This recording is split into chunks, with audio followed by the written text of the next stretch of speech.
responsabilidade de tratar o Espírito Santo. E o Marcão ele fez de sacanagem. Fez de sacanagem porque eu não ia participar, eu ia trazer o outro irmão. Porém, o Marcos sabe que nós temos algumas divergências teológicas, né? Em questão da habitação do Espírito Santo no Antigo Testamento. Eu defendo a questão da habitação do Espírito Santo em reis, profetas, sacerdotes, juízes. E ele defende a questão da habitação do Espírito Santo em todas as pessoas comuns no Antigo Testamento. Então, a intenção dele foi me dar esse tema para quê? Para que eu caísse para esse lado. Né? Em questões teológicas é bem complicado. Eu confesso aos irmãos que eu senti muito temor, através do estudo do Espírito Santo, me senti tão incapaz, né, de tratar um ser tão puro, né, tão maravilhoso. E eu falei, Senhor, quem sou eu, né, para fazer isso? Mas vamos tentar em nome de Jesus Cristo. Amém? Eu serei bem breve em alguns tópicos. Eu gostaria de tratar melhor a questão do Espírito Santo na vida do crente. Tá? Nós temos esse primeiro tópico, que é a divindade do Espírito Santo. Tá? Isso é uma questão teológica bem difícil de compreender. Tá? Quando se fala que Deus Pai é um, Cristo, que é o Filho, Deus Filho, é outro, o Espírito Santo também é outro, Deus Espírito. Mas aí, outra hora, você vai ouvir que eles são um. Você fala, mas como isso? Né? Deus Pai é um, Deus Filho é um, Deus Espírito Santo são três, mas ao mesmo tempo eles são um.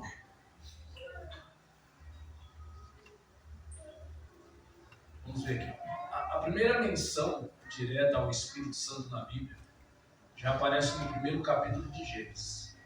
A terra, porém, estava sem forma e vazia, havia trevas sobre a face do abismo, e o Espírito de Deus pairava sobre as águas. Gênesis 1:2.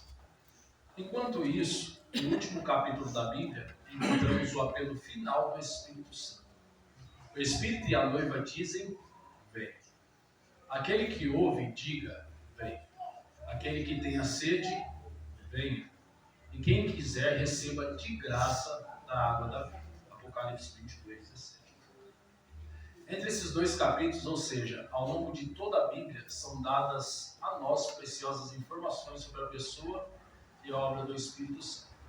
Para começar essa empolgante jornada, vamos nos concentrar agora em um aspecto frequentemente mal compreendido a respeito do Espírito Santo e sua divindade.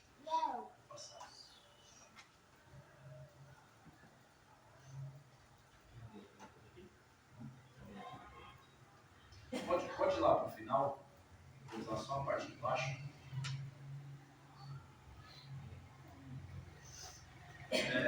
Bom, eu iria usar somente um versículo falando dos três, e depois irei falar somente do Deus e Espírito Santo. Tá? A compreensão dos nossos irmãos, tanto do Novo como do Antigo Testamento, ele sempre compreendia ao Espírito Santo como Deus. Tá? Vamos falar da divindade dele. Pode descer lá para baixo. Serei bem breve nesse aqui. Isso. Vamos ver os atributos da divindade, tanto de Deus Pai, Deus Filho e Deus Espírito Santo. Isaías 44:6. Alguém poderia abrir para mim? Isaías 44:6. Alguém já abre Romanos 9:5, por gentileza? E Atos 5:3 e 4. A questão de Pai, Filho e Espírito Santo, eles são três em questão de desígnios. Tá? Cada um ele tem uma obra, uma missão a fazer, mas em essência eles são o mesmo. Quando você olha para Gênesis, capítulo 1, versículo 2, quando você vê a obra, o Pai criando tudo, e como o Marcos trouxe aqui, tudo isso foi criado em Cristo Jesus, você vai ver também o Espírito Santo participando. Tá? Essa ideia de Pai lá, no seu original, era como se ele estivesse cuidando da criação de Deus. Tá bom? Então a gente vê os três trabalhando ao mesmo tempo. Tá bom? Alguém abriu Isaías 44:6? Como está escrito? Assim diz o Senhor, Rei de Israel, seu Redentor, o Senhor dos Exércitos. Eu sou o primeiro, eu sou o último, e além de mim não há Deus. Amém. Romanos 9:5. Amém? Dos quais são os pais, e dos quais é Cristo segundo a carne, o qual é sobre todos, Deus bendito eternamente. Amém. Agora, Atos 5:3, versículo 4. Guardando-a, não dos três, Atos 5, versículo 3 e 4. versículo 3 e 4. Isso. Disse então Pedro, Ananias, por que encheu Satanás o teu coração? Para que mentisse ao Espírito Santo e tivesse parte do preço da piedade? Guardando-a não ficava para ti? E vendida não estava em teu poder? Por que formaste esse desígnio em teu coração? Não mentistes aos homens, mas a Deus. Amém? Nós vamos ver as três situações de Isaías 44. Ele vai dizer que não existe outro Deus além dele. Ele é o começo e o fim. Quando nós vemos em Romanos vai tratar o Filho como Deus. Quando olhamos para Atos, o que está acontecendo em Atos? Ananias, juntamente com a tua esposa, eles vão vender uma propriedade, eles vão pegar o dinheiro e levar para os apóstolos. Só que eles fazem? Eles escondem uma parte, eles guardam uma parte do dinheiro. Só que Pedro, pelo Espírito Santo, o Espírito Santo revela para ele o que tinha acontecido. E Pedro vai falar assim, não era assim. Se você quisesse vender, você vendia. Se não quisesse, também não. Mas por que você fez isso? Você vende, escondeu uma parte do dinheiro e me traz assim. Você mentiste para Deus. Quem estava revelando era quem? O Espírito Santo. E a mentira foi para quem? Para Deus, porque o Espírito Santo ele é Deus. Amém?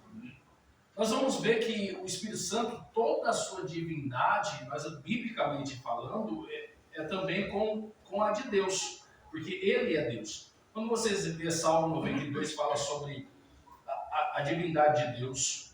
Miqueias 5:2 fala da divindade do Filho. Hebreus 9:14 vai falar da eternidade do Filho. Nós vamos ver eles como Criador. Isaías 42:5, João 1:3 e Salmos 104:30 e Jó 33. Todos esses versículos aqui vão falar sobre a divindade do Espírito Santo como o Pai e como o Filho. Tá? Para a gente entender um pouquinho, baixa um pouquinho. Não, na verdade, só.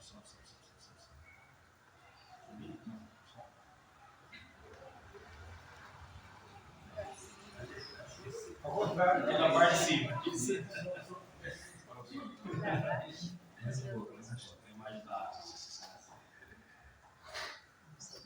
Para a gente entender um pouquinho, a gente tem um exemplo assim muito, sabe, fraco, sabe?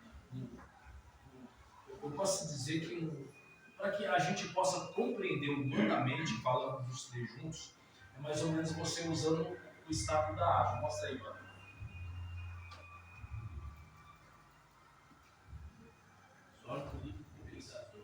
para tentar falar dos três, certo?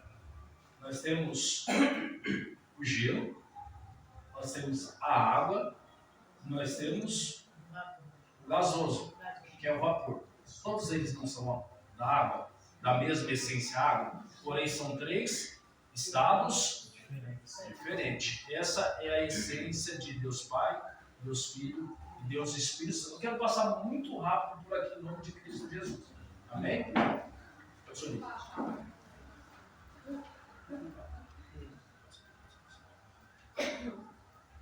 Para compreendermos um pouquinho a questão desse 3 em 1, quando você vê o capítulo 1 de Gênesis, no versículo, se eu não me engano, acho que 1 e 2, quando fala que... Cadê? Alguém pode abrir para mim?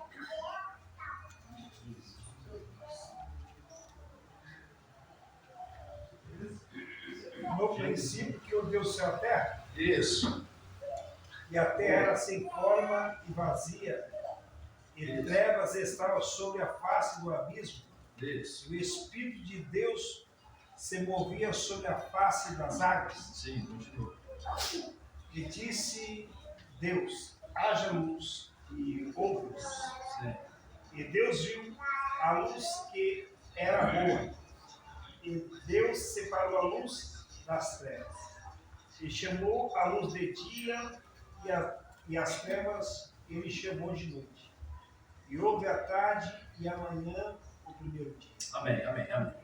No princípio, Deus criou os céus e a terra. A palavra no hebraico para Deus é El. Porém, aqui está Elohim. Elohim é o plural de El. Então, quando Deus está falando assim, façamos, Ele está usando os 3 em um só. Porque todos estão nele. Claro que eu acredito que não teve muito tempo para tratar, mas Cristo, o Deus Filho, ele já estava no coração de Deus, né? De uma forma que possamos compreender. Antes de haver o pecado sobre a face da terra, Deus já tinha preparado o sacrifício. Então Cristo já estava lá com Deus, tá? Cristo Jesus encarnado, Cristo ele é o Deus encarnado, né? Ele foi a forma que nós pudéssemos conhecer a Ele.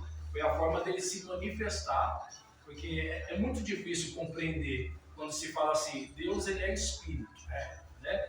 Espírito tem mão, tem pé, tem cabeça, mas a forma que a Bíblia vai nos dizer é para que possamos compreender a Deus, amém? Vamos falar lá dos seus cabelos brancos, né? Vamos falar de suas mãos, né? E tudo isso. Quando nós olhamos Deuteronômio 6, versículo 4, Deuteronômio 6, versículo 4 está escrito assim: escute, Israel, o Senhor nosso Deus é o único Senhor.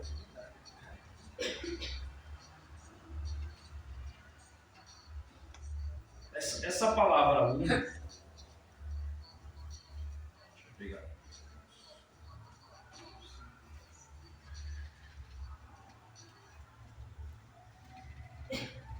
Essa palavra única no hebraico se chama Echad ou Echad.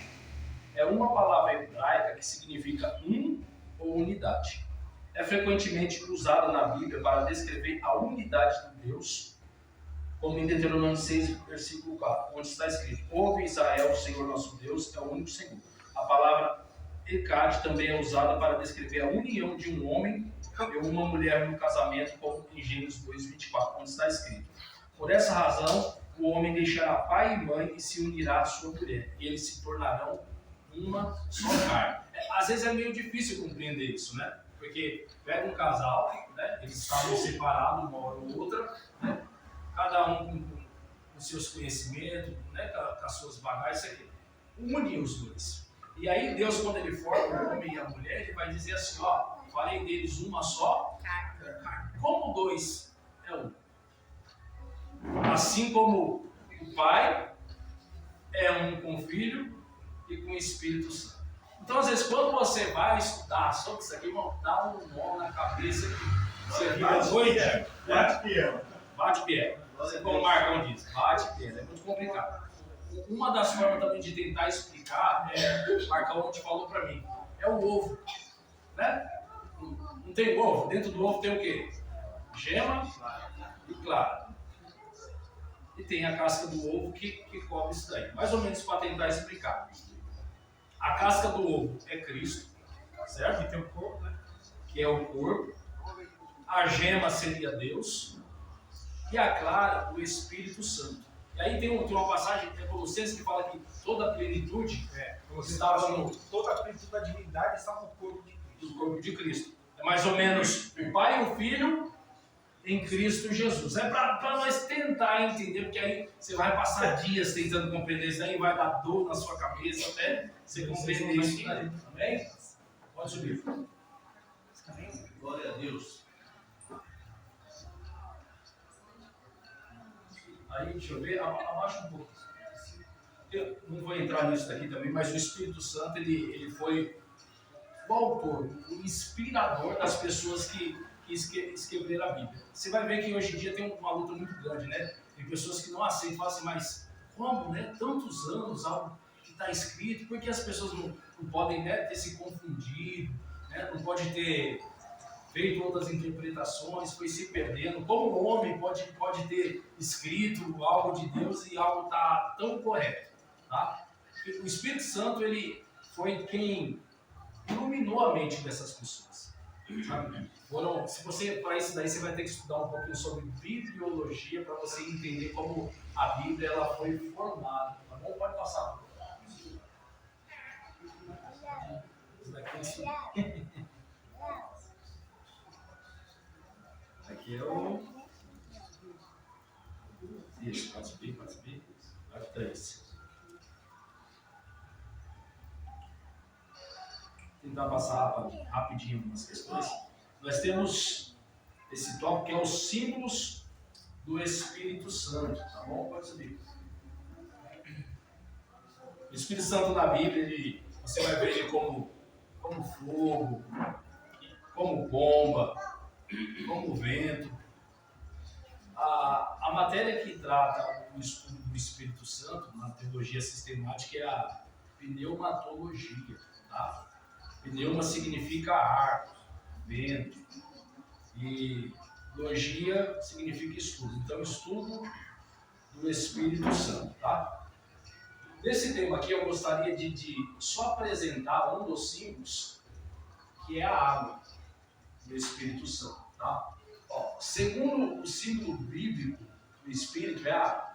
Como o ar, a água é essencial à vida. Do mesmo modo, não pode haver vida espiritual sem a presença do Espírito Santo no coração. Que maravilhoso convite fez Jesus no último dia da festa dos tabernáculos. A festa dos tabernáculos era celebrada pelos judeus durante 8 dias. Ela era relembrada com o cuidado de Deus durante a peregrinação no deserto por 40 anos, como parte ritual da festa. O sacerdote, seguido da multidão, por 7 dias descia do templo, sobre o monte Sião, ao vale de Cedron. Lá enchia um cântaro de ouro com as águas do tanque de Siloé. Essa água era levada ao templo, derramada na base do altar do sacrifício. No 8º dia não havia cerimônia com a água, mas o sacerdote levantava ao céu um cântaro vazio, indicando aos anseios da nação judaica. Foi nesse dia, no justo momento, que o sacerdote ergueu o cântaro, e Jesus se pôs de pé e disse em voz clara: se alguém tem sede, venha a mim, do seu interior fluirão rios de água viva. Ele disse isso com respeito ao Espírito. A água que Cristo se referia era a revelação de sua graça e de seu Espírito. Esses são a única fonte que pode mitigar a sede da alma. As características da água: purificar, satisfazer, reanimar e fazer crescer. Revelam a beleza de Cristo mediante a doação do Espírito na vida do crente. Se você ler João 7, você vai ver que ali eles estão participando dos últimos dias da festa do tabernáculo. Tá? A festa do tabernáculo era para eles se lembrarem do que Deus tinha feito com eles, né, nos 40 anos do deserto, Deus sempre estando com eles. E qual era a forma de comemorar? Eles saíam de suas casas e eles iam morar em cabanas, né, para tentar lembrar. Tem uma coisa que minha esposa às vezes ela fica chateada comigo, que às vezes ela fala que eu estou jogando na cara. Às vezes eu tento lembrar ela de uma coisa. Às vezes eu cobro ela de uma coisa, ela não quer fazer. Eu falo, mas eu não fiz também com você. Ela fala, você é assim mesmo. Você gosta de jogar as coisas na cara. Eu falei, eu aprendi com Deus. Não é questão de jogar na cara. É de te fazer lembrar o que foi feito por você e você não esquecer.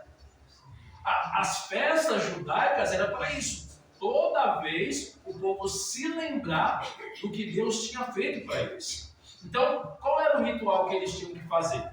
Eles saíam do templo, iam até o vale, até o rio, enchiam um cântaro de água. Quando eles chegavam no altar, ele jogava essa água sobre o altar. E depois de ter jogado essa água, eles levantavam o cântaro do céu, demonstrando a necessidade que a nação tinha de ser cuidada por Deus. Só que Cristo está ali perto, Cristo vai interromper esse ritual. Cristo vai dizer, se vocês crerem em mim, né, eu darei água para vocês. E essas águas fluirão rios de água viva dentro de vocês. Ali era uma promessa que se eles acreditassem, o Espírito Santo desceria sobre a vida deles e eles teriam, isso jorraria para a vida eterna. Era uma água que eles não teriam mais sede, não teriam necessidade, porque esta água mataria a sede deles. E quem é esta água? O Espírito Santo de Deus. Amém? Pode passar. Então essa passagem possa se mais ou menos referir ao Ezequiel 47? Também, porque nós temos muitas passagens do Antigo Testamento em questão sempre apresentando a Cristo, apresentando o Espírito Santo.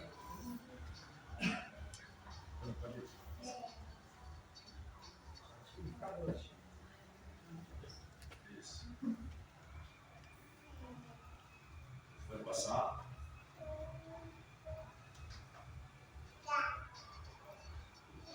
Acho que é o próximo.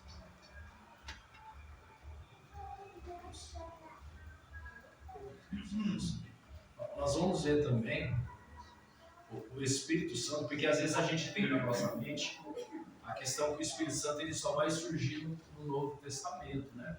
Porque no Novo Testamento ele está muito mais claro do que no Antigo, né?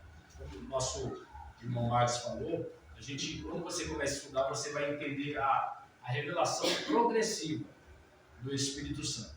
O Espírito Santo ele sempre esteve atuando, tá bom? Juntamente com Deus e com o Filho. Tá? O Filho ele sempre esteve escondido na questão do Novo Testamento. Eles vão usar a palavra sobre o mistério, né? Sobre o segredo de Deus. Era algo que estava oculto em Deus e Deus aos poucos foi revelando ao povo.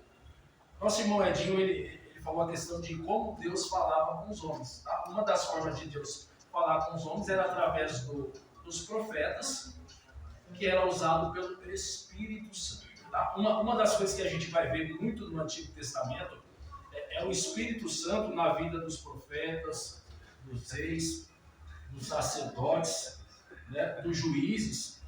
Por quê? O Espírito Santo capacitava essas pessoas para fazer alguma coisa. Quando nós lemos Êxodo, se eu não me engano, 31, quando Deus capacita os artífices.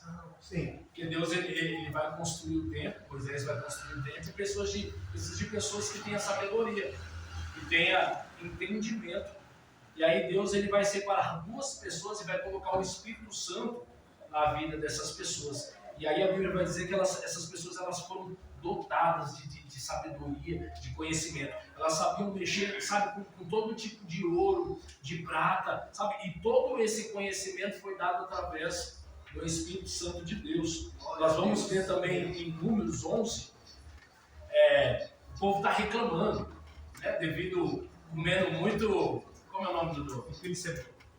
Isso, pepino e cebola. E eles estão reclamando, porque lá no Egito não era assim, no Egito tinha carne, Só que no Egito eles viviam em escravidão.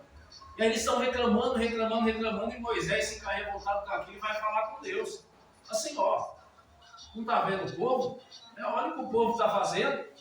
E aí o que Deus vai fazer? Vai assim, Moisés, separa uns homens sábios aí, né? Pelo menos 70 homens, e desses 70 homens eu tirarei do teu espírito, o Espírito Santo que está sobre você, e distribuirei para estes homens, né? Josué ele vai ficar chateado com isso, porque tinham 2 que não estavam no arraial, e o Espírito Santo também vai lá batizar, e esses homens começam a profetizar. E Josué vai querer que esses homens se calem. E ele vai até Moisés, ó Moisés. Aí Moisés fala, você está com ciúmes por causa de mim? Queria eu que Deus desse o teu espírito para todas as pessoas, ou faria de todos profeta, e eles profetizassem sobre a face dessa terra. Tá? Aí é uma das brigas que eu tenho com o nosso irmão Marcos. Porque assim, né? Cada um vai defender o seu ponto de vista. Ele, para defender o ponto de vista dele, lógico que ele não vai usar esse capítulo, porque esse capítulo defende o meu, favorece a mim. Não, Não, você pode, você fazer. Sai aí, que você tá desse, aí imunda. Isso é uma ideia, porque dá para ver aqui que o Espírito não estava em todos. O desejo de Moisés é que o Espírito estivesse em todos. Tá? É onde entra em questão de capacitação, não sei o que. Isso, para determinar, para capacitar a pessoa para um dever, para uma missão. Né? Nós vamos ver isso em Ezequiel 11, o Espírito levantando o profeta. Né? Nós vamos ver Ezequiel 37, né? O Espírito trazendo revelações do que Deus faria com o povo. Então, o Espírito Santo ele está tanto no Antigo Testamento como no Novo. No Novo a gente vai ver ele de forma mais clara. Amém? Eu vou correr em nome de Cristo Jesus. Alguém abre em Joel 2?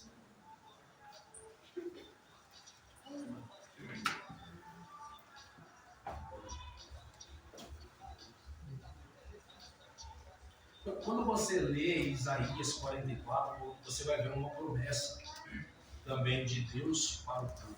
É que sempre quando se fala em questão de chuva no Antigo Testamento, ou tanto no Novo, isso era uma forma de Deus abençoar o seu povo. Por quê? A região geográfica que Israel, né, existia, era um lugar que não havia tanta chuva. E eles eram totalmente dependentes de Deus, para que Deus abençoasse a sua agricultura. Amém?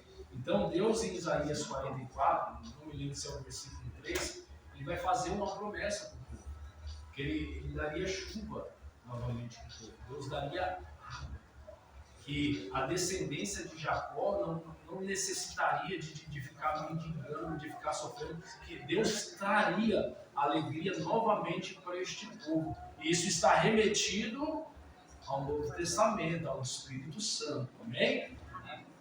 Joel capítulo 2. E acontecerá que depois derramarei do meu espírito sobre toda a carne. Versículo 28. E os vossos filhos e as vossas filhas profetizarão.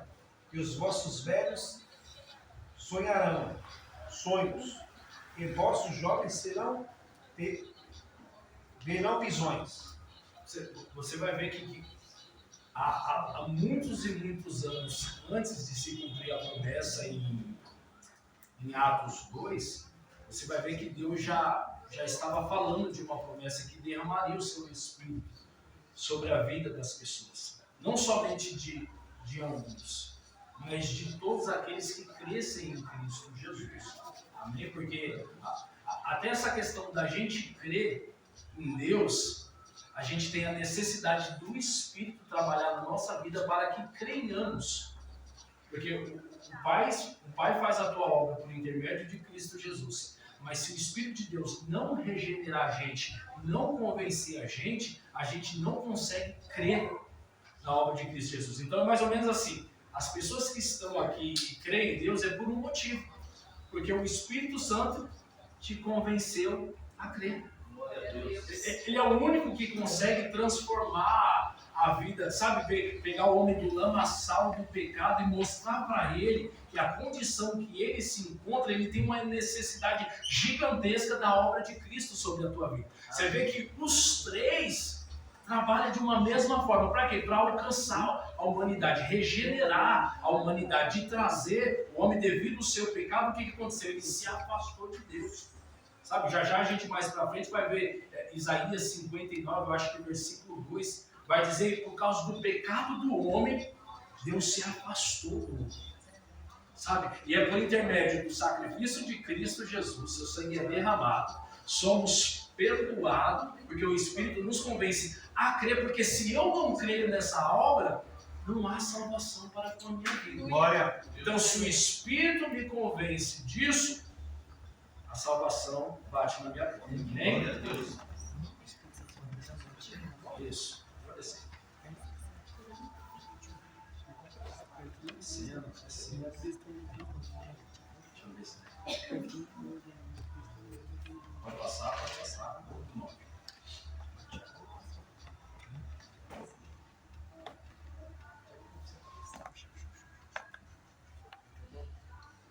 Gostaria de tratar esse capítulo. Isso.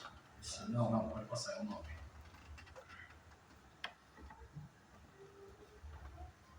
Se alguém depois precisar do PDF, sabe? Para ter com mais cuidado, se aprofundar nisso daí, isso daqui tem tema até umas horas para tratar do Espírito Santo. Os irmãos tinham falado para mim que a parte que eu peguei era mais fácil. Eu falei, rapaz, quando você vai ver, vai estudar sobre o Espírito Santo, tem um monte de coisa. Isso, essa parte. Vai. Vamos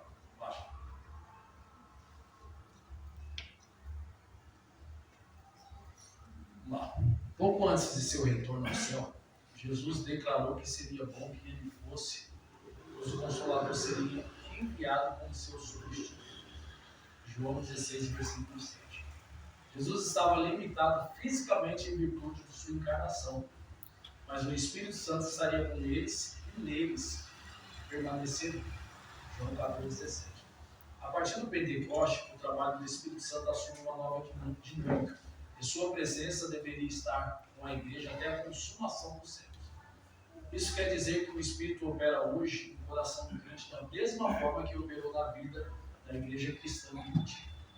O dia de Pentecoste, no ano 31 depois de Cristo, marcou o que os teólogos chamam de dispensação do Espírito Santo.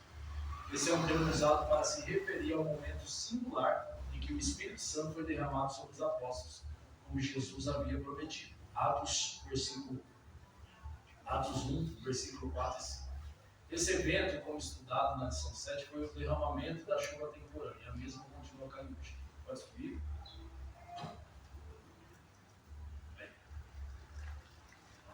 A Trindade, Deus Pai, Deus Filho e Deus Espírito, sempre trabalha unida pela salvação do homem. Como ponto alto deste processo estava a morte de Cristo da cruz. Após sua morte e ressurreição, Jesus deveria voltar aos céus, mas prometeu aos discípulos que eles não ficariam órfãos. Ele enviaria o Consolador, o Espírito Santo. Ele deveria continuar a obra de Cristo no coração daquele que aceitasse o oferecimento da salvação conquistada por Jesus na cruz do Calvário. O Espírito Santo é indispensável para a salvação do homem. Em nosso estudo hoje vamos entender melhor 5 coisas que o Espírito Santo faz objetivando a salvação daquele que crê. A primeira delas é nos convencer da nossa situação desesperadora. O Espírito Santo nos convence de uma situação desesperadora. Qual é a real condição do homem? João 8,34.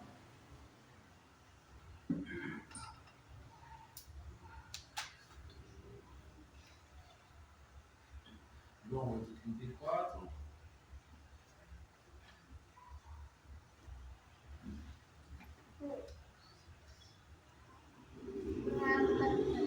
Respondeu-lhe Jesus: em verdade vos digo, tudo aquele que cometer pecado é servo do pecado. É isso? Isso. Esse era o nosso estado antes da morte de Cristo Jesus, antes de aceitarmos, antes de termos fé em Cristo Jesus. Nós éramos escravos do pecado. O pecado somente não nos separou de Cristo, ele nos tornou escravo. Romanos 3, 10. Como está escrito, não há justo nenhum sequer. Não há quem entenda, não há quem a busque a Deus. Todos se desviaram e juntamente se tornaram inúteis. Não há quem faça o bem, não há nenhum sequer.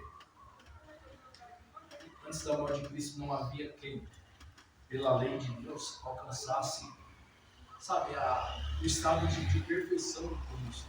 Ou alguém que convencesse a Deus do seu estado pecaminoso. Todos estavam distantes de Deus.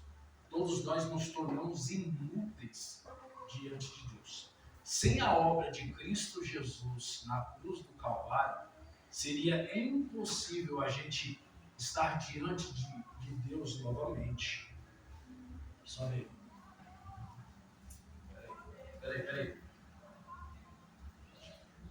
Desde a entrada do pecado em nosso mundo, vai tratar sobre Gênesis 3, né? Sabemos o que aconteceu em Gênesis 3, né? Está lá a serpente, né? Conseguiu fazer a cabeça de Eva. Deus já tinha dado um decreto que não era para comer do fruto do conhecimento do bem e do mal. Porém, a árvore convenceu Eva. Eva foi lá, comeu do fruto e levou para o teu marido. O marido comeu, os olhos dos dois se abriram, né? Eles desobedeceram a Deus, né?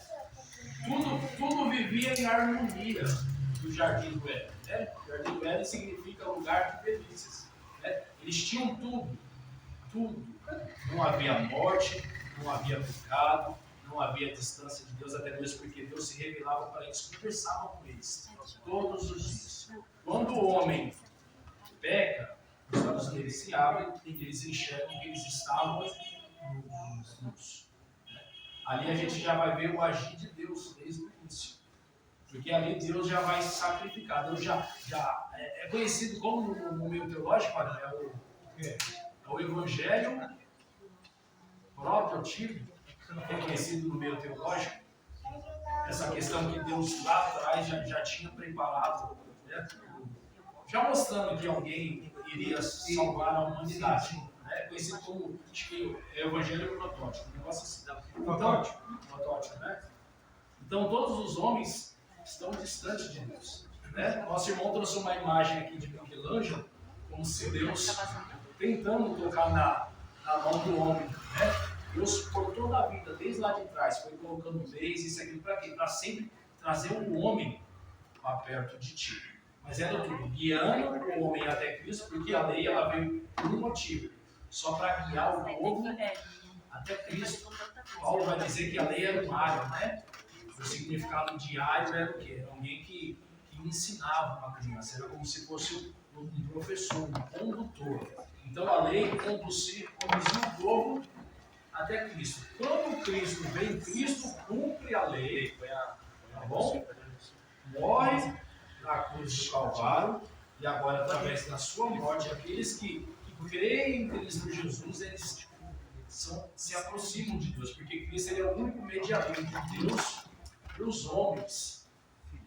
Glória a Deus. Quando nossos primeiros pais, Adão e Eva, falharam, um enorme abismo surgiu entre Deus e o homem. Isaías 59:2. Isaías 59:2 vai dizer que devido ao nosso pecado, era impossível a gente estar diante de Deus. Então, por esse motivo, nós estávamos distanciados. São essas coisas que eu vejo a necessidade hoje no Evangelho de Cristo. Porque são coisas que não são tratadas, e por não ser tratadas no meio evangélico, as pessoas não veem a necessidade de crer em Cristo, sabe? Como o nosso pastor Marcos ele diz, né? Tudo que ele colocou ali, ó, Cristo é maior do que os anjos, né? Cristo é maior do que o dinheiro. Para a gente é tudo invertido. Né? Eu estava comentando com ele, quando se fala de Cristo na igreja, o nego faz cara feia, dá sono, dá vontade de dormir, dá isso aquilo. Mas como ele falou, quando fala que um anjo está entrando na igreja, meu irmão, é uma loucura. Como se a presença de um anjo fosse melhor do que a presença de Cristo Jesus. O que o anjo fez por nós? Agora, o que Cristo fez pela nossa vida? Aleluia. Estávamos perdidos, estávamos Glória. mortos, estávamos distantes de Deus, éramos escravos do diabo, estávamos caminhando para a ira de Deus, se não fosse Cristo morrendo por nós, nós estávamos perdidos. Estava aí, glória a Deus. E aí quando se fala de Cristo na igreja, é como se fosse uma pregação já. Por quê? Porque não falou nada que agrada o meu ego, mas falar que Cristo deu a vida no lugar da sua. Existem coisas melhor do que essa. É a mesma coisa assim, você está lá no hospital, está morrendo, precisa de trocar, não sei, um coração. Vamos lá, o coração está fraquinho, sabe? E você queria dinheiro nessa hora? O que você queria? Um coração. Não era um coração? Aí aparece alguém e fala assim, filho, eu vou dar o meu coração para você viver. Glória a Deus. Você daria valor para isso? O resto da sua vida. Essa pessoa que fez isso por você, você nunca mais ia esquecer dela. Por que a gente esquece de Cristo? Pelo que Cristo fez pela gente. Então, pelo fato de não ser tanto pregado nos dias de hoje, só é falado de prosperidade, que tudo vai dar certo na tua vida, que pelo fato de você vir para a igreja, sabe, nada tem que ser mentira. Sabe, não foi isso que Cristo ensinou para as pessoas. Não foi o que Cristo ensinou para os seus discípulos. Cristo falou, vocês vão ser odiados, vocês vão ser perseguidos, até mesmo porque eles nem me conhecem. Sabe? Ele vai dizer em João 16 que chegaria o tempo de qualquer um que matassem eles entenderiam que estariam fazendo um sacrifício a Deus. Esses homens, o Espírito veio e levou eles assim? Não.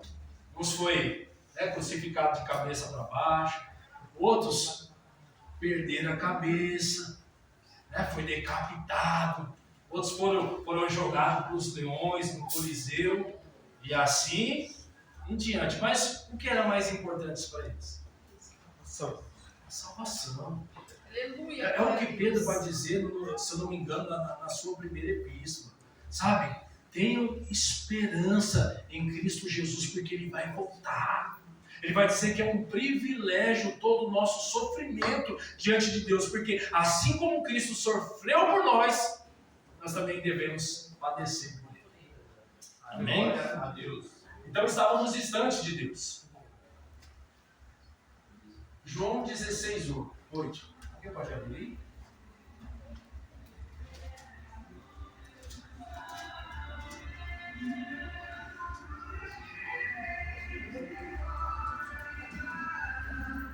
E quando ele vier, vos convencerá o mundo do pecado, da justiça e do juízo. É mais ou menos isso daqui. Existe uma coisa chamada na área da teologia, chamada graça comum. Todo ser humano, mesmo não tendo conhecimento de Cristo Jesus, ele tem mais ou menos uma noção do que é justiça. Né? A gente aqui, ou o mundo, você chega lá no mundo e pergunta para algumas pessoas, é correto você abusar de uma criança? Né? E tanto que as pessoas elas tentam fazer justiça com as próprias mãos. Assim, a gente como cristão conhecer Cristo, a gente sabe disso, é uma coisa que entra uma ira dentro do nosso coração, uma vontade de pegar essa pessoa, sabe, e fazer justiça com ela. Só que a Bíblia vai dizer que a nossa justiça ela é falha. A nossa justiça diante de Deus, ela é falha. Então o Espírito, ele vem para convencer o homem do pecado, do juízo e da justiça. Amém? Glória a Deus. O Espírito Santo não convence do pecado. O pecado no singular aponta para o estado pecaminoso do homem. Davi mesmo declarou, eu nasci na iniquidade, e em pecado me concebeu minha mãe. Salmo 51, 5. Qual que é a ideia? O homem jamais ele consegue entender que está errando se o Espírito não iluminar a sua mente. É assim? Quer ver um exemplo? Eu não sei se todos, eu vou usar a mim. Eu aprendi com meu pai que era correto ter um monte de mulher, até mesmo porque ele era o retrato para mim. Ele era o símbolo para mim. Ele era o exemplo para mim dentro da minha casa. Então eu cresci vendo meu pai traindo a minha mãe e se envolvendo com outras mulheres. E meu pai ainda falava assim, ó, tá aqui o meu bode. Quem tem as suas ovelhas, que guarda a tua ovelha. Né? Que seque a tua ovelha, porque o meu bode está solto. Então, para mim, isso era algo normal, até mesmo porque quando a gente começou, né, amor, se envolver isso aqui, para mim era algo muito normal. E, assim, sem muito sentimento em dizer que a minha esposa sofria muito, porque para mim era algo que eu cresci com isso. Se não é o Espírito Santo de Deus tomar minha vida e eu chegar a um ponto de reconhecer o mal que eu estava fazendo para ela, e não somente para ela, para mim também, porque da mesma forma que eu estou fazendo mal para a pessoa, também estou fazendo para mim, porque eu estou distante de Deus. Se não é o Espírito Santo abrir a minha mente, até mesmo porque, se eu não me engano, acho que Paulo vai falar na carta 1 aos Coríntios ou 2 Coríntios que as pessoas do mundo, elas estão com a sua mente, com os olhos vendados pelo Deus, elas estão cegas. Por quê? Porque elas não têm o Espírito Santo de Deus na vida delas para mostrar, sabe, para abrir a mente delas, para que elas possam enxergar, sabe, a beleza da morte de cruz de Cristo para com as nossas vidas. Então essas pessoas, elas não conseguem enxergar a obra de Deus, o Evangelho. E o que é o Evangelho? É as boas novas, é a boa notícia. É mais ou menos assim, filho, vocês estavam destinados à morte, certo? Vocês estavam destinados à ira de Deus, sabe? Iriam ser lançados para morrer, sabe? Por toda a vida eterna, iriam sofrer toda a vida eterna, porém, de vez vocês morrer, alguém vai pagar para vocês. Sabe quem pagou? Cristo no lugar de vocês. Ele levou todo o pecado e através da morte dele veio o perdão dele para com as vossas vidas. Obrigado, Senhor. Só o que acontece? O inimigo lá no mundo cega as pessoas. E as pessoas não conseguem enxergar, sabe, essa bondade de Deus, essa benignidade de Deus para com as nossas vidas. Glória. Em ter sido perdoado por Deus. Glória a Deus. Glória a Deus. Já o apóstolo Paulo vai falar sobre essa natureza pecaminosa que herdamos, da luta constante que se instaurou em nosso coração. Paulo desabafa, porque não faço o bem que prefiro, mas o mal que não quero, esse faço. Se eu faço o que não quero, já não sou eu quem o faz, e sim o pecado que habita em mim. Paulo, ele sabe a luta que ele tem dentro dele. Hoje nós não somos escravos do pecado, mas o pecado ainda é uma luta, sabe? É uma luta da carne com o espírito. E aquele que a gente alimentar mais é aquele que vai fortalecer, sabe? É aquele que vai criar mais vida sobre nós. A gente já vai entrar em questão de alimentar o espírito. Glória a Deus. Somente pela obra do Espírito Santo alguém pode ser liberto da força do pecado. Não há libertação fora do Espírito Santo. Porque o Espírito Santo te faz crer em Cristo e aí vem a libertação para as nossas vidas. Fora isso, viveremos, como eu posso dizer, não é afligindo Deus, é causando a ira de Deus.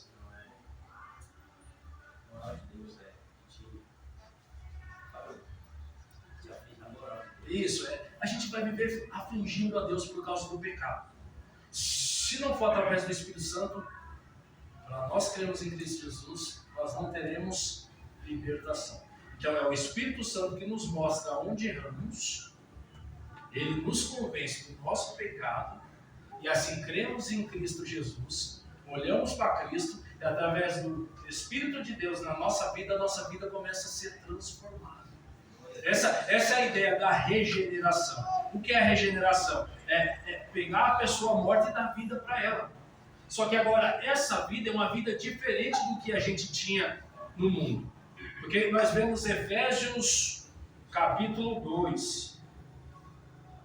Está escrito assim: Ele vos deu vida, estando vós mortos nos vossos delitos e pecados, nos quais andaste outra hora segundo o curso deste mundo, e seguidamente está no ar o Espírito que agora atua nos filhos da obediência. Glória. Então assim, a pessoa que ela é desobediente a Deus, Paulo já está dizendo quem habita sobre a vida dela. Se eu não consigo ser obediente à vontade de Deus, Se eu não consigo ser obediente à sua lei, que é amar a Deus acima de todas as coisas e o próximo como a si mesmo, se tudo que eu faço eu desobedeço a Deus, não é o Espírito Santo de Deus que habita na minha vida. Glória. Glória a Deus. Quem habita na minha vida é o príncipe deste mundo, Satanás. É o Espírito dele que está sobre mim, porque ele é o único que tem a intenção de nos afastar de Deus. Ele é o único que tem a intenção, sabe, de desonrar a Deus através da nossa vida. Amém? Amém. Glória a Deus. Glória a O Deus. Espírito Santo nos convence da justiça. Depois o Espírito Santo nos convence da justiça, ou seja, da necessidade que temos de justificação. Essa, entretanto, não é uma obra humana.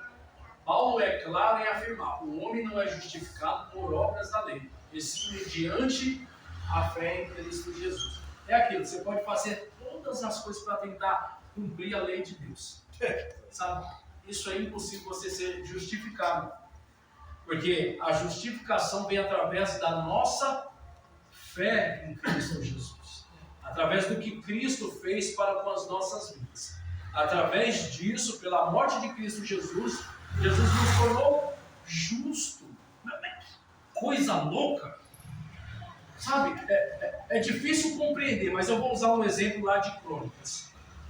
Manassés, o rei Manassés, ele foi um dos reis que mais desapontou a Deus. Sabe, ajuntando ele, eu não sei se Acais foi pai ou avô, Acais, sabe, e Rebuão, sabe, esses homens é usado como exemplo de desonra para Deus. Esses homens envergonharam o nome de Deus. E esses reis, na época dos reis, o governo era teocrático, né? Deus governava através dos reis. Os reis deveriam ser exemplo. Os reis deveriam levar as pessoas a adorarem um único Deus. E pela lei de Deus, a Bíblia vai dizer que não poderia, sabe, passar os seus filhos, sabe, para outros deuses, que era um hábito que havia de outras nações. Esse cara, Manassés, ele fez tudo que não agradou a Deus. Sabe, você consegue hoje, no seu pensamento humano, limitado, para você, o que uma pessoa dessa que leva o seu filho lá no ritual e mata o seu filho, o que você acha que uma pessoa dessa merece? Você consegue orar pela vida dela e falar assim: Deus, salva essa pessoa, pelo amor de Deus, salva esse coitado? Você consegue ver ele assim? Sabe? Eu estou falando humanamente falando, da nossa mente limitada, eu estou falando carnalmente falando. Você consegue falar assim: Deus, pega aquele estrupadorzinho, abençoadinho, converte ele para ele ter uma vidinha melhor, sabe, para a tua salvação. Ou você faz as orações de uns irmãos abençoados lá, que às vezes eu nem apresento esse salmo para alguns irmãos. Um salmo que fala assim, ó, que os filhos dele nascem sem pai. Sabe? Que o Senhor pese a tua mão sobre a vida deles. Que eles, sabe, uma oração de justiça divina. Deus vai lá, pega eles, porque, ó, estão me perseguindo. Se eu apresentar isso para os crentes, misericórdia, é só oração para cima os abençoados lá do mundo lá. Pega ele, mata ele e vai. Até mesmo porque uma das coisas que você quer ver na pregação, animar o povo? Não. Deus está indo de encontro com aquele que falou da tua vida. Deus vai pegar. Glória! Meu Deus, a igreja é Deus. Eita! Não tem misericórdia da gente. Aí Jesus olha e fala assim: vai aprender o que é misericórdia quer. Pentecostal, hein, tio? Hoje ele tá afiado, hoje é pouquinho. Porque você tá aqui, senão. Onde eu tô? Ah, você tá. Ah, você passa pro próximo. Glória a Deus, aleluia. Espírito Santo, nós vai justiça. Isso, pode Você finalizou isso. 3. Como que o profeta Isaías comparou a justiça humana? 64. Está escrito assim, ó, mas todos nós somos como o imundo. Olha como o profeta vê o nosso estado sem Deus.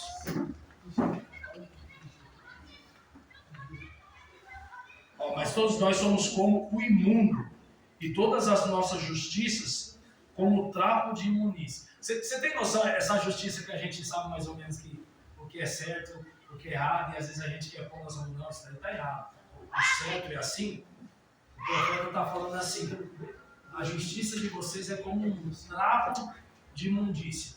É como se fosse uma coisa inútil, como se não valesse nada. Todos nós murchamos como a folha e as nossas iniquidades, como um vento, nos arrebata. Mais ou menos assim, sabe, a justiça do homem é em vão. Sabe, o homem é como se fosse uma folha, sabe, como uma flor, ela cresce, mas no outro dia já morre e o vento leva ela. Sabe, essa é a nossa situação distante de Deus. Sabe, se não é a justiça de Deus, a misericórdia de Deus para com a nossa vida, né, e nos tornar justo diante dele, tem uma palavra que usa em questão de quando você é alcançado por Cristo Jesus, eu acho que é ambígua, é alguma situação assim, que ao mesmo tempo você entende que você é um nada, só que ao mesmo tempo você olhar para Cristo Jesus, derramar o seu sangue pelas nossas vidas e Deus nos colocar em uma condição, de justo de alguma coisa, é uma situação ambígua, é um sentimento que você tem ambíguo. Sabe, ao mesmo tempo de eu não sou nada, mas ao mesmo tempo fala assim, ó, Deus me fez alguma coisa. Sabe, eu não sou qualquer coisa, eu não aceito alguém, sabe, falar que eu não sou nada, que eu sou um lixo, que eu não mereço, que... Sabe, às vezes numa briga, numa discussão, marido e mulher, você é uma merda. Eu lembro das brigas, né? Me perdoe o tempo da palavra, quando brigava com a mulher. Quem é casado sabe o que ofende o outro, sabe? Você sabe a fraqueza da sua esposa e a esposa sabe do marido. Queria ver essa mulher me deixar doido. Ela falava assim, tu não é homem não? Meu Deus, isso acabava comigo. Sabe, eu ficava sério. Você não é homem não, rapaz. Porque você... Ela falava, aí eu sabia que se eu chamasse ela de merda, acabava com a vida da minha mulher. E você que é uma merda? Não presta pra nada. Aí já era aquele negócio, aí um ficava chateado pro outro, e quem ficava feliz? O diabo pro outro lado. Cadê onde eu tô? A expressão trapos de imundícia pode ser traduzida literalmente como veste de menstruação. Ou seja, por melhores que sejam nossos esforços, não podemos produzir justiça, mas sim perfeição. Foi mais ou menos que Paulo estava falando lá em cima, né? O bem que eu quero fazer, eu não consigo, mas o mal que eu não quero fazer, esse eu faço. Por mais que você se esforce, sem a ajuda do Espírito Santo de Deus, a única coisa que vai sair de você é imperfeição. Amém? Amém. Somente a veste de justiça que Cristo oferece pode vestir alguém na presença divina. Gálatas 2:16. Sabendo, contudo, que o homem não é justificado por obras da lei, e sim mediante a fé em Cristo Jesus. Também temos crido em Cristo Jesus, para que fossemos justificados pela fé em Cristo e não por obras da lei. Pois por obras da lei ninguém será justificado. Mas que existia a lei lá, os seus 613, né? 613 mandamentos, preceitos e ordenanças da parte de Deus, o homem é impossível cumprir todas elas. Se não for pela graça de Deus, né? Pela morte de Cristo Jesus, pela sua redenção, sabe? A gente jamais iria conseguir agradar a Deus e se tornar justo diante de Deus. Né? Glória a Deus. Essa verdade foi muito bem ilustrada na experiência de Adão e Eva após seu pecado. Eles escolheram folhas de figueira para tentar cobrir sua nudez.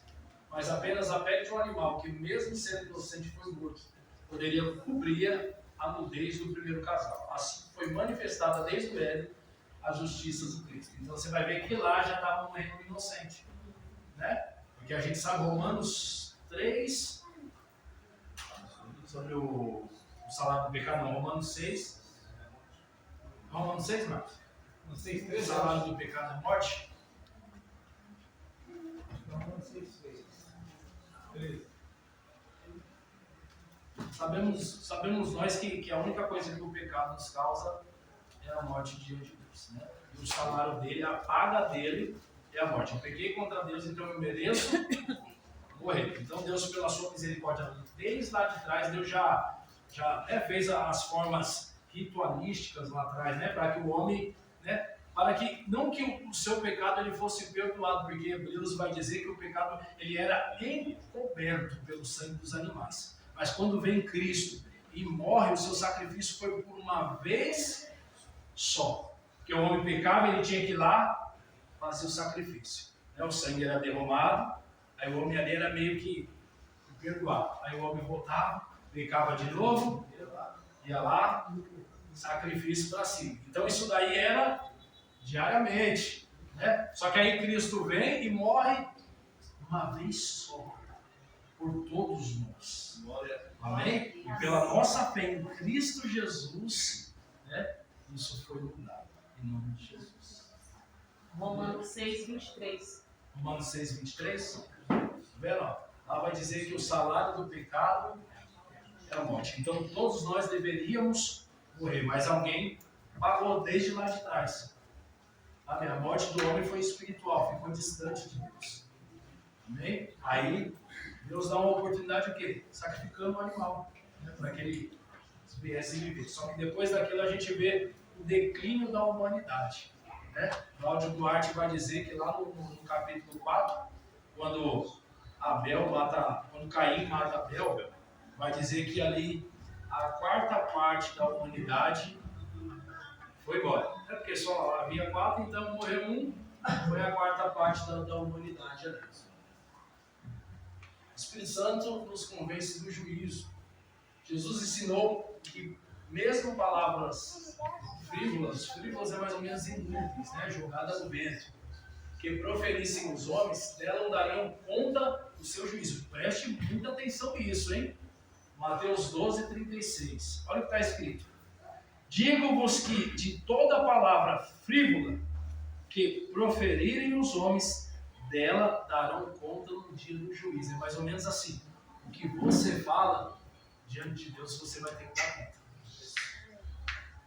O evangelho é muito sério. Dá glória. O evangelho é muito sério. E a gente, pela nossa... Uma coisa é a gente que não conhecia Cristo, né? Outra hora a gente não conhecia Cristo, então a gente vivia uma vida desregrada, não é assim? Fazia tudo que não agradava a Deus. Aí uma vez você conhece a Cristo, o Espírito começa a iluminar a tua mente. Você já não é tido mais como inocente.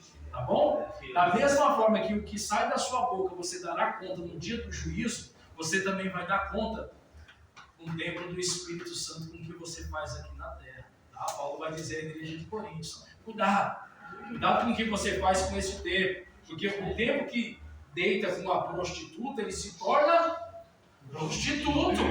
Né? Eu se deito com uma prostituta, eu me torno prostituta. Aí Paulo fala: cuidado com o que você faz com o templo do Senhor, porque no dia do juízo Deus irá cobrar de você. Glória a Deus. Paulo também.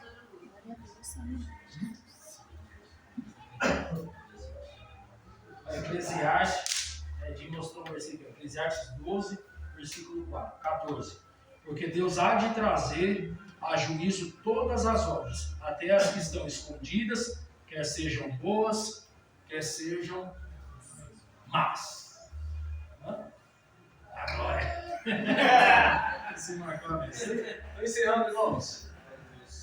Paulo também declarou que importa que todos compareçam diante do tribunal de Cristo. Esse daqui, se eu não me engano, a gente vai falar do corpo. Tá bom? O que você faz com este corpo? Porque o nosso corpo, ele é morada do Espírito Santo. Ele é templo do Espírito Santo. É a obra do Espírito Santo nos convencer do juízo iminente, nos ajudar em nosso preparo. Então, o Espírito Santo de Deus está nos ajudando, tá bom? Está nos preparando, está nos capacitando. Eu acredito que, eu não sei se já ele vai falar do selo. Tá? O Espírito Santo, ele é o símbolo de um selo. É como se você vai comprar uma propriedade, certo? Não, ali a questão é como se fosse uma carta. Você marca a carta, né? Essa carta é sua e você envia, e alguém sabe quem é que enviou. O Espírito Santo, como penhor, isso daí, essa palavra penhor é usada nos meios comerciais, tá bom? Quando alguém ia comprar uma propriedade, ou quer que seja, ele dava uma garantia, tá bom? E essa garantia, a Bíblia vai nos dizer que nós somos a propriedade de Deus, tá bom? E o selo como garantia da parte de Deus para com as nossas vidas é o Espírito Santo de Deus. Ele é o selo que nós somos propriedades de Deus. O Espírito Santo nos leva à aceitação de Cristo. O que Paulo ensinou sobre a obra do Espírito Santo. Aqui eu acho que ele já vai tratar aqui. Ó. Toda aceitação de Cristo por parte do pecador é obra do Espírito Santo. No diálogo de... Ele vai falar uma coisa interessante. 1 Coríntios 12, 3. Glória a Deus. Por isso vos faço compreender que ninguém que fala pelo Espírito de Deus afirma anátema Jesus. Por outro lado, ninguém pode dizer Senhor Jesus, senão pelo Espírito Santo. Glória. Entendeu? Isso é algo muito profundo, que até para você chamar Jesus de Senhor, é necessário o Espírito te revelar isso. Você só fala que Jesus ele é Senhor através do Espírito Santo de Deus. Glória. Mas ninguém chama Jesus de amaldiçoado Aleluia. pelo Espírito de Deus, a não ser o Espírito do homem. Tá? No diálogo de Jesus com Nicodemos, essa verdade foi apresentada. O vento sopra onde quer. Ouves a sua voz, mas não sabes de onde vem nem para onde vai. Assim é todo o que é nascido do Espírito. Somente aquele que é nascido do Espírito pode entrar no reino de Deus. Quando aceitamos a Cristo como nosso Salvador pessoal, o Espírito Santo traz à nossa vida justiça, paz e alegria. Amém? Sabe pessoas que vivem por aí buscando alegria no marido, buscando alegria no filho, buscando alegria ou paz em outras pessoas, tomou o caminho errado. O Espírito de Deus, ele é suficiente para te trazer isso. Ele te faz feliz, ele te traz paz, ele te traz alegria da parte de Deus. Glória a Deus. E a gente fica dando as costas para ele e procurando alegria em outros lugares. Né? Não falei que o Espírito Santo, uma dos símbolos dele é água. Não tem assim? Aí a pessoa fala, aquele que crê em mim, beba. Mais ou menos assim, Jesus está oferecendo água para essas pessoas. Só o que Jeremias 2 vai dizer? Deus está falando para o povo, ó. Eu sou a água para vocês. Mas sabe o que vocês fizeram? Vocês deram as costas para mim. É mais ou menos assim, ó, filho, toma água. Vem aqui, toma esse copo de água. Aí você fala assim, não, eu não quero água não. Sabe onde eu vou procurar água? Eu vou cavar aqui. Ele vai falar assim, ó, eu sou água para vocês, mas vocês deram as costas para mim e foram cavar poço atrás de água. Então, é mais ou menos o que a gente vê nos dias de hoje e até mesmo no meio dos cristãos. Né? Deus quer encher a pessoa de alegria, Deus quer encher a pessoa de paz, sabe, de harmonia. Sabe que a pessoa, o que ela faz? Vira e vai buscar alegria em outros lugares. Amém? Amém. Onde eu tô? Cadê? 14, 14 e 17. Romanos 14, 17 está escrito assim. Porque o reino de Deus não é comida nem bebida, mas justiça, paz e alegria no Espírito Santo. Mais ou menos, né? A gente acha que pelo fato de estar na igreja, tem que chegar a sextona lá, não pode faltar nada dentro de casa, isso aqui. Não, o reino do céu não é comida nem bebida, mas sim paz, justiça e alegria do Espírito Santo. Salonicenses 1,6. Com efeito, vos tornastes imitadores nossos e do Senhor, tendo recebido a palavra, posto que, em meio de muita tribulação, com alegria do Espírito Santo. De sorte que vos tornaste um modelo para todos os crentes na Macedônia e na Acaia. As pessoas, mesmo em tribulação, mesmo sendo perseguidas, essas pessoas tinham alegria do Espírito Santo de Deus. Por quê? Porque o Espírito Santo sempre vem te lembrando. O Espírito, ele te guia, ele te faz lembrar, que foi uma das promessas de Jesus. Ele falou, eu vou, mas ele vai ficar aí. Entendeu? E ele vai te fazer lembrar tudo aquilo que eu falei para vocês. Ele vai te guiar. Amém? Amém. Olha lá, o Espírito Santo nos guia em toda a verdade. Olha lá. De acordo com Jesus, qual seria uma das tarefas do Espírito Santo que ele viesse? É o que eu falei, né? Que ele seria o guia. Cristo iria, mas ia guiar o corpo. O Espírito Santo, só um pouquinho mais. O Espírito Santo ilumina nosso entendimento para chegarmos ao conhecimento pleno da verdade e do Evangelho da salvação. Ele mesmo é o autor das Escrituras. E quando a estudamos, se torna também nosso professor e nos conduz ao entendimento. Jesus também declarou que ele nos ensinaria todas as coisas e nos faria lembrar de tudo que nos ensinou. Foi o que eu estava falando aqui mais ou menos. 6. Que verdade ensinou Paulo em sua carta em Éfeso? Aqui vai falar sobre o selo. Tá bom, irmão? Isso que eu já estava comentando no verso 30, vai falar que ele é o selo e o penhor. E Efésios 4:30 também vai dizer que nós somos selados para o dia da salvação, o dia da redenção. Amém? A salvação ela veio em parte. Tá bom? Nós estamos sendo preparados como noivo. Tá bom? Sendo purificados, lavados, remidos pela palavra de Deus para quê? Para que tenhamos o encontro com Jesus Cristo, que é o nosso Glória! Glória a Deus. Aí você vê hoje que não se prega mais sobre santidade. Isso, santidade. Santidade não enche igreja a santidade. Mas tem que ser pregada. Até mesmo porque um líder, Paulo como líder, o que Paulo vai dizer? Eu preciso apresentar vocês como uma noiva lavada, remida e santa para Deus. Então a preocupação de um líder é o quê? Apresentar a noiva de Cristo purificada em santidade diante de Deus. Amém? Amém. Glória a Como vimos Deus. na lição 3, o ato da conversão e a aceitação de Cristo, a pessoa é selada como filho de Deus. Aí tem aquele negócio lá, você pergunta para uma pessoa que, qualquer pessoa do mundo que não quer servir a Deus, não quer nada com Deus, mas você pergunta assim, e aí, o que Deus é seu? Deus é meu Pai, eu sou filho de Deus. Mentira, a Bíblia diz que ele só é uma criatura. Muito bem, meu irmão.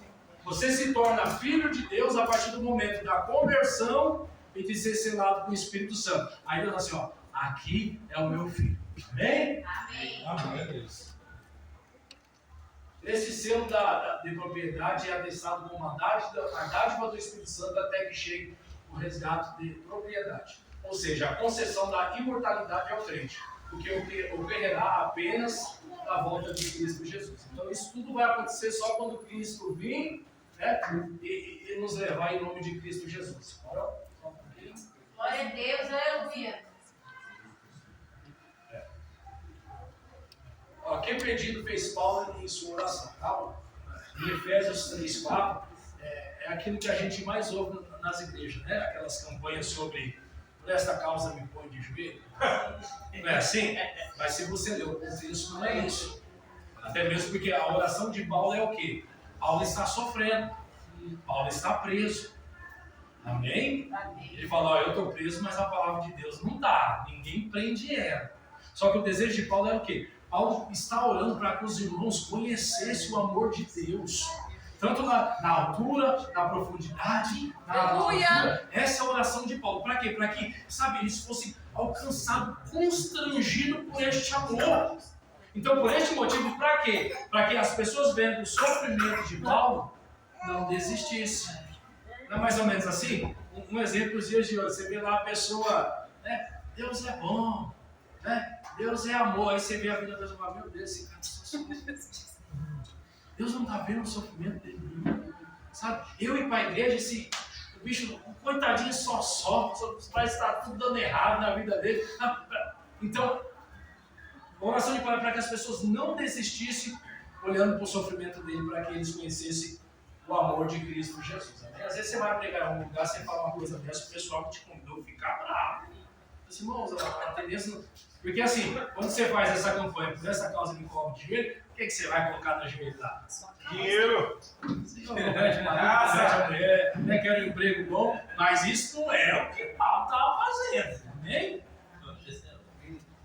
Às vezes, você estudar é muito bom, isso é maravilhoso, amém? Mas você acaba se tornando crítico de alguma forma, tá bom? Porque você acaba vendo coisas que é igual o nosso pastor Marcos, ele falou aqui, né? Quantas vezes, eu falo assim, quantas vezes eu preguei em campanha de queda das muralhas? Quantas vezes? Aí chegava assim, irmãos, vamos dar a primeira volta na muralha. Aí você dá. Hoje é a 7ª volta, aí você dava 7 voltinhas lá. Pô, não foi isso que aconteceu lá. Os irmãos deram uma volta mesmo, tocaram trombeta. Você acha que uma voltinha o diabo vai sair da tua vida? Ou 7 voltinhas? Não vai. Pode ter certeza que ele vai fazer de tudo para destruir teu lar, tua família e o que seja. Baixa a mão. Olha isso. Paulo orou para que a igreja fosse fortalecida pelo Espírito Santo, assim como o alimento físico é indispensável ao crescimento e fortalecimento. Somente através de bons alimentos espirituais a vida cristã se fortalece. Quais elementos que proporcionam o crescimento na vida espiritual? Ó, a oração produz tudo que o povo de Deus não quer. Tudo. Faz campanha de oração na igreja. Não vem ninguém. Às vezes Tiago, Pedro e João, e às vezes Tiago e Pedro falam, né? Ó, a oração é tão importante para fortalecer o relacionamento com Deus. O próprio Jesus passava noites inteiras orando. Lucas 6:12. Jesus também motivou os discípulos a orarem. Vocês já viram essa oração de Jesus? Você viu que Jesus vai ensinar os discípulos a fazerem? Tem uma parte que a gente ora assim todos os dias, né? Pai nosso que estás no céu, santificado seja o teu nome, venha a nós o teu reino, seja feita a tua vontade, assim na terra como no céu. O pão nosso de cada dia nos dai hoje, perdoa. Jesus está ensinando, perdoa. Estava assim, Deus, perdoa o meu pecado. Olha o que eu fiz aí, me perdoa porque não foi muito certo, eu não quero morrer não, perdoa eu aí, porque eu não quero sentir o peso da mão não. Aí assim, ó, assim como eu, aí você está falando assim, Senhor, perdoa como eu estou fazendo com aquele irmão que me magoou. Você tem noção, você está se usando como modelo para Deus. Assim, ó, Senhor, faz comigo como eu faço com as outras pessoas. Essa é a oração de Jesus que Jesus ensinou. Pai, me perdoa assim como eu me perdoo. Aí Jesus no versículo 13, o que ele vai dizer? Cadê?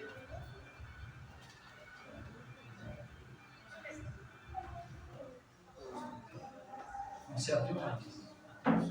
Mateus.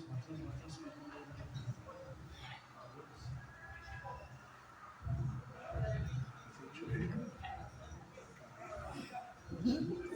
Mateus. Entendeu? Vocês.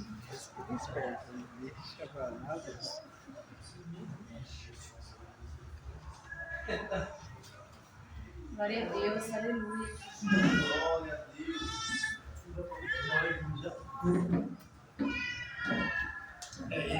Em Mateus, mas eu acho que Lucas está falando, que Jesus vai dizer assim, ó. Jesus, eu acho que no versículo, eu acho que é 13 ou 14.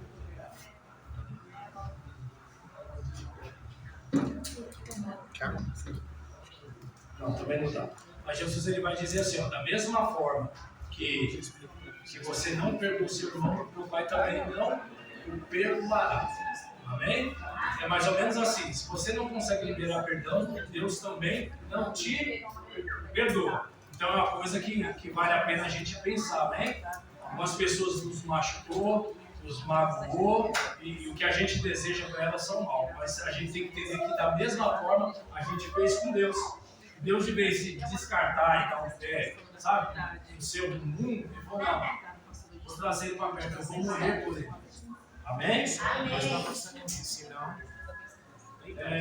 Quando oramos, o Espírito Santo atua como mediador e leva a nossa oração ao Pai Celestial. Então, a gente, por não saber orar, quem intercede pela gente é o Espírito Santo de Deus, tá? A gente está orando aqui, o Espírito está gemendo diante de Deus, amém?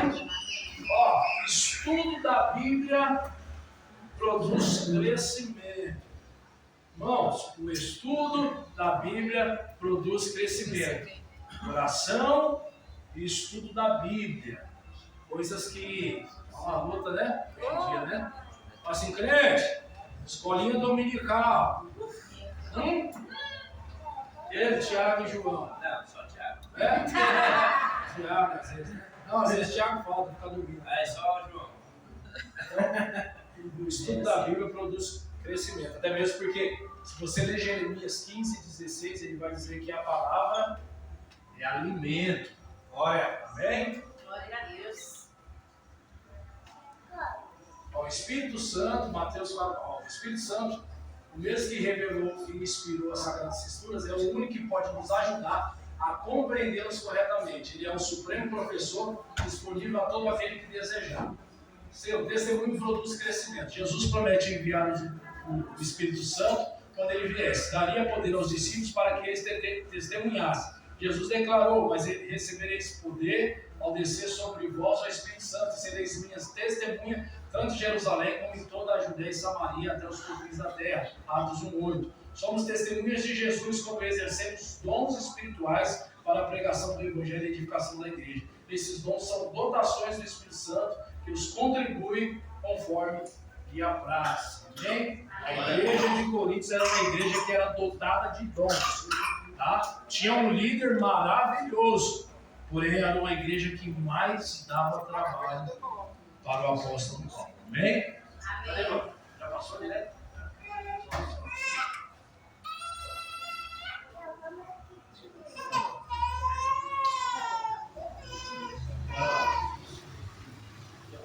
Miligrama. Aí uma frase do Billy Graham. À primeira vista parece loucura acreditar que Jesus Cristo, que morreu em uma cruz e ressuscitou há 2000 anos, possa transformar radicalmente sua vida pelo Espírito Santo hoje. Mas neste instante, milhões de cristãos em todos os continentes podem erguer-se e confirmar que ele também transformou suas vidas. Aconteceu a mim há muitos anos e pode acontecer a você. Amém? O Espírito Santo é o único que pode transformar nossas vidas. Glória a Deus.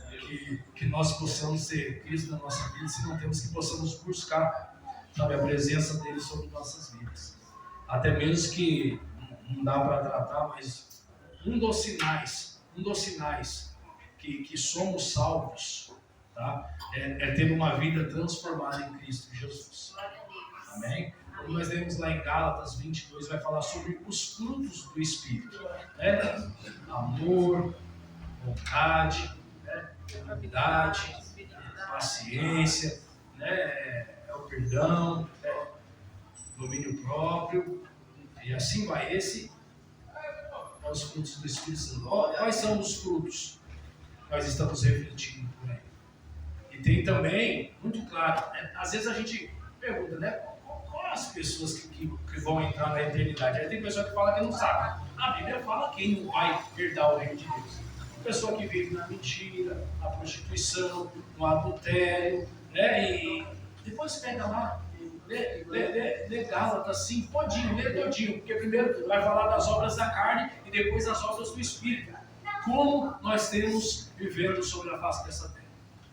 Estamos vivendo no Espírito ou na carne? Irmão, sabe o que eu mais tenho visto nos dias de hoje? E não só são relatos daqui, que a gente vê de amigos, isso e aquilo, sabe o que é? Entende uma coisinha aqui, igreja, para mim encerrar em nome de Cristo Jesus. Deixa eu falar uma coisa para você. Pode morrer a pessoa que você mais ama na sua vida. E eu sei que o seu desejo é que ela fosse para o céu e estaria com Cristo Jesus. Tá bom? Só que se ela não aceitou Cristo Jesus, ou não tem Cristo na vida dela, não tem uma vida transformada, o lugar dela não é o reino de Deus.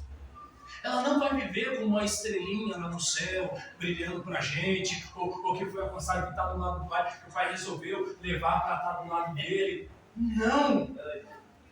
Sabe, o reino lá está muito claro, sabe, mentiu, ficou matando, ficou fazendo isso, não teve uma conversão, sabe, não foi alcançado por Cristo Jesus, não teve uma mudança de vida.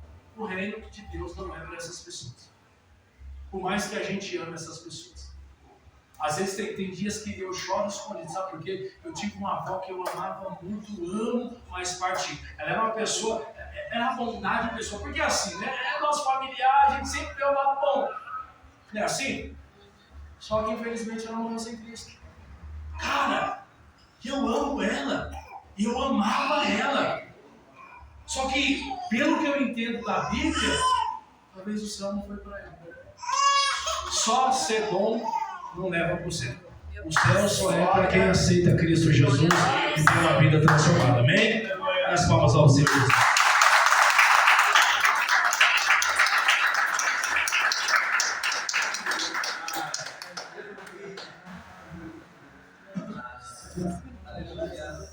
Glória a Deus.